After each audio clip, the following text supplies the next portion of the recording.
Matt Stepp, Dave Campbell's Texas football here at the Ford Center in Frisco. Here with the head coach of the Class 2A Division II Region 3 champion Mart Panthers, Coach Kevin Hoffman.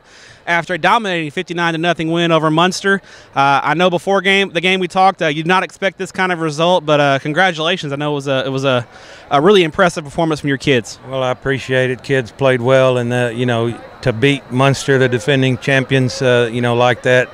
Not something that we expected. Our kids play lights out tonight. Now, it's the first time I've seen you guys this year, but from your perspective, was this the most complete game your team has played all year? I mean, just because of the margin of victory and the level of competition you guys played? Yeah, I mean, we were clicking pretty good tonight. Executed what we were trying to do on offense, and our defensive front forward just controlled the line of scrimmage and shut them down and got them out of their comfort zone. And like I said, they had a couple of players that went out early that hurt them. But my kids again fought and played hard every snap. Freeman, your quarterback, Rodrell, came in for your starter who was out tonight.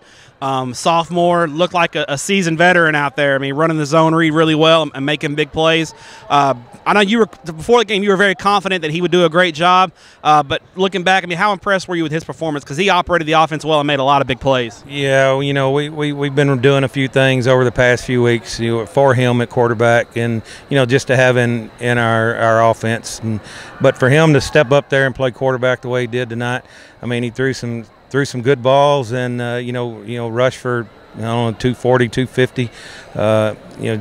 And there's nothing that phases the kid. He played 16 games for us last year as a freshman at defensive end, so he's played every game this year at defensive end. He's played running back, he's played slot receiver, he's played some quarterback, so there's nothing that he can't do.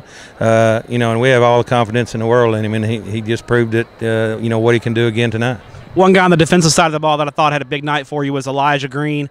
Your defensive, I think he's a defensive tackle, was really disruptive tonight, caused them a lot of trouble. They really had trouble blocking him. What makes him a special player? And I guess he's been doing that all year for you, hasn't he? Yeah, again, he started for me since he was a freshman, and this, I think they totaled it up. This was his 54th game tonight.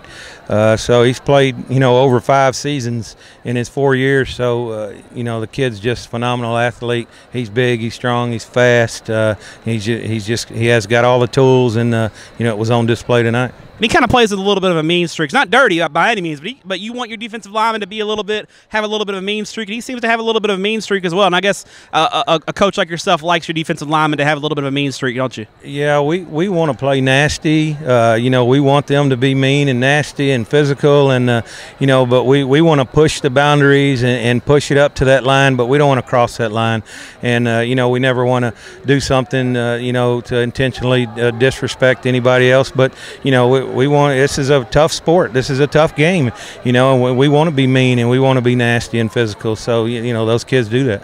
What's to say about your kids winning the state title in 2A Division I last year, dropping down to 2A Division II? A lot of teams that aren't as mentally tough might have just kind of coasted and not had the hammer down and really play hard every week. Your kids seem like they're playing with just as much fire as they were when you were trying to get that title last year. What's that say about your kids, most notably your seniors? Well, it's the character of these kids. They fight and claw for everything that they get, and it shows on the football field. And we try to teach that, but these kids that live and grow up in Mart, Texas, they know the expectations of the town and the community, and they don't want to ever let anybody down, whatever they're doing. And so they fight and play and claw at everything they got. Coach, appreciate your time. Enjoy the win, and I guess it's good to be working again tomorrow, isn't it? It is. We're going to go back to work tomorrow and figure out where we're going to play and who it's next, and we'll go from there. Coach, congrats. Thank you.